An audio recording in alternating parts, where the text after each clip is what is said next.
Hello there. EU parliamentary exit polls still show a large move to the right amongst its voters. Brussels is in for a shock.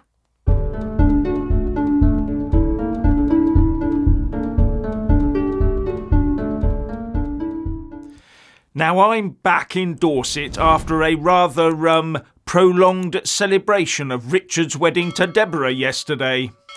And he's got something to say at the end of this video, so please do stick around. Now, it is looking more and more like the EU is recalibrating to the right, something that will send a shiver up every Ramona's spine, if they had one, of course. With Reuters saying that exit polls indicate that the left, including the Greens of course, is losing seats and the right is picking them up. And on the Greens, they might take quite a few losses as people wake up to the costs of net zero. And an 18-year-old student, Elisa Dubois, talking to Reuters about it said, "So if we also do it in France, they can unite, and it is quite dangerous." Dangerous, eh? Not half as dangerous as what the EU has become over the decades, and nowhere near as dangerous as a future Labour or Tory government in the UK. But people have got so used to the woke lefty ways of the EU, it's just expected of them. Let's hope that apple cart is about to be upset. Now, the EU Parliament is due to publish an EU-wide exit poll soon, with a final version at 11 p.m. Central European Time tonight, once the Italians have completed their voting. The expected losses by pro-European Liberals and Greens will reduce the majority of the centre-right and centre-left and complicate efforts to push through new EU laws or increase European integration, reports Reuters. Many voters have been hit by the cost of living, have concerns about migration and the cost of the green transition, and are disturbed by geopolitical tensions, including war in Ukraine. Hard and far-right parties have seized on this and offered the electorate an alternative. Well, what a shock. And it also says that this shift to the right may make the EU Parliament less enthusiastic on climate change policies, as well as any reforms required for EU enlargement, but also make it much more eager on measures to limit immigration. But it appears that although very substantial, this shift will sadly not be sufficient to create the total upheaval required. Now, the EU, like the UK, has also, as you know, imported the Israel-Gaza conflict, with one French-Palestinian MEP candidate, Rima Hassan, claiming that Europeans need to be convinced that Gaza is a European issue. She also wants to champion international refugee law within the EU. And she also rabbits on about the rule of law, failing to point out that Gaza has not had an election since it elected a Hamas government in 2006, nearly 20 years ago. So it would be outside EU rule of law requirements anyway.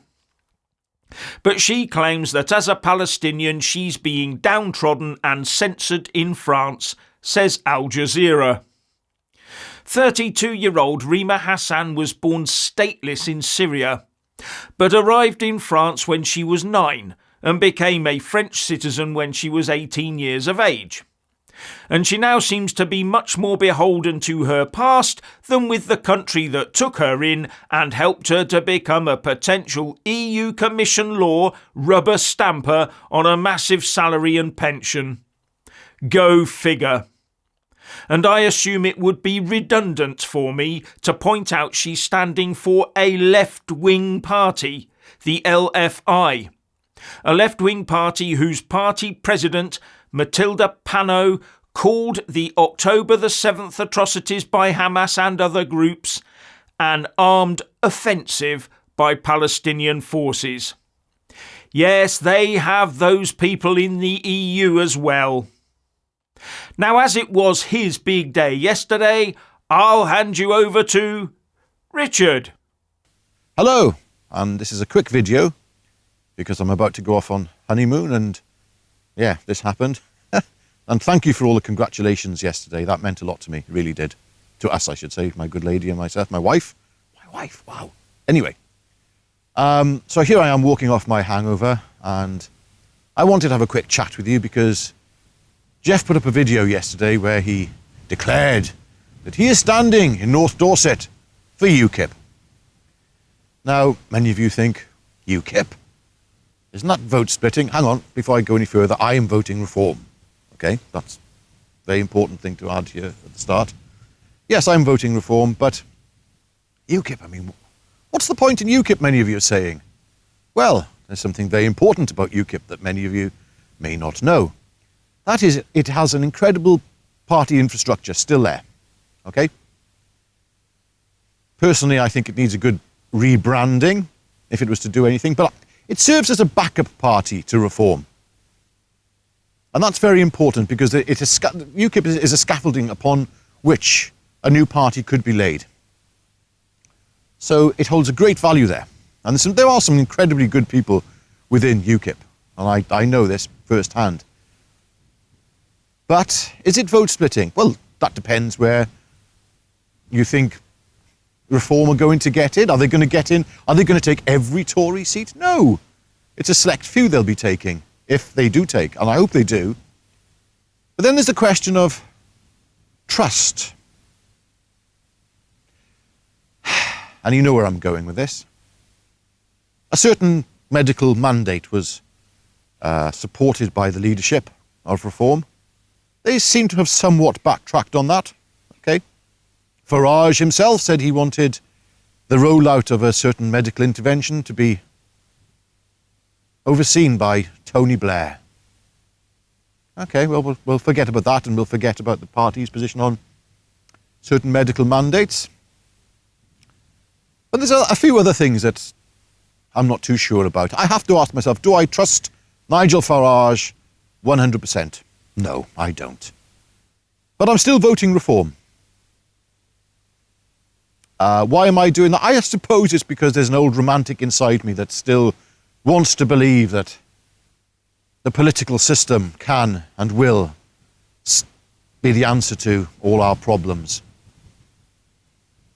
But deep in my heart, in my head and in my heart, I know that not to be the case, so I don't really put any hope out for Reform changing anything. But I'll be voting for them. I don't know why. I really don't. Because I think the days of look, most of us have seen through the charade of politics. How fake it is. It's smoke and mirrors designed to fool you. I'm just going over ground that many other people have said many times before. And Jeff standing for UKIP in North Dorset, I think it's good. Because I trust Jeff. I trust him implicitly. And he has his reasons for wanting to stand for UKIP. And I used to think UKIP was a spent force, but I think it does hold a great value still. And I don't believe that Jeff is standing in a seat that will in any way split the vote, especially nationally. The important seats for UKIP are the ones where the heavy hitters are standing, gosh, hangover, standing. Yes, where Ben Habib is going, and Richard Tice and Farage himself. I wouldn't like to see UKIP standing in those seats, but that's up to them. I'm not a member of UKIP. We live in a very strange time at the moment where many of us are just hanging on to our last sort of belief in the electoral system. I don't know why we're hanging on to it. I mean, the most important thing happening in this country right now is what a certain Mr. Robinson is doing. Do I believe in that fully? I don't know. Look, at the end of the day, for me, I'm a Christian. Whoever is there pushing and saying we're a Christian nation, yeah, I'm supporting that person. Do I hear Farage coming out and saying we are a Christian nation, we need to get people back to church? No, I don't hear that. Do I hear UKIP saying that either? No, I don't hear that either. Do I hear the Tories saying it? No. Labour, no. None of the political parties right now are standing up for Christ. And many are saying, oh, I'm not a Christian. Look, you live in a Christian country, whether you like it or not, right? Because the values of this country are based upon Christianity. The Bible is the foundation of the law of this land, although that is changing. Have a good think about everything before this general election. Don't get your hopes up too high with Reform or any other political party, with UKIP or any of them. The real change in this country will happen when we change. When we turn back to being a Christian nation. Because without us being a Christian nation, there is no hope. I mean, the important thing to mention here as well is that cultural Christianity doesn't cut the mustard. Although it is good and it's a beginning in some respects, it's about us changing inside. Our forefathers, we just had the commemorations of D-Day, our forefathers who went off to fight in those wars, they had a very different outlook on life. The chapels and the churches were filled across this nation.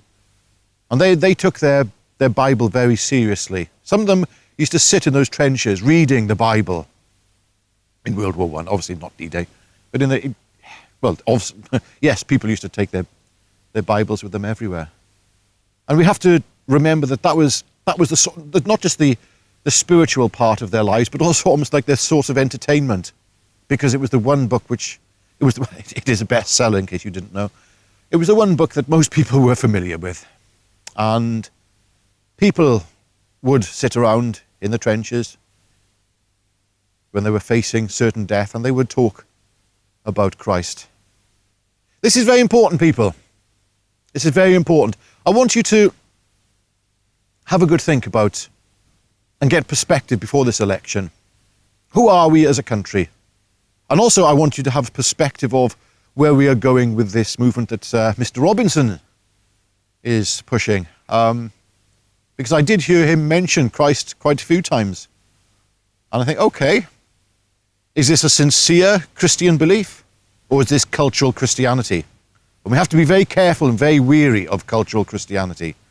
It's not something that will bear any fruit. In fact, I think it's in 2 Timothy, as I spoke to Jeff the other day, in 2 Timothy, there's a warning in the Bible about people who push a form of godliness and yet deny its power. Only a relationship with Christ will save us. And I know you'll probably think, oh, I didn't come here to the Jeff Taylor channel to listen to some other man talk about Jesus. Tough. It's a two-man show, even though you don't see me in the front of the camera a lot of the time. And I do the Jesus bit more than Jeff does. There we go. Just have a think on it. There we go. Right, I'm off. See if I can get rid of this hangover. My hay fever is absolutely killing. And yes, I'm going to go on honeymoon now. Now you lot take care.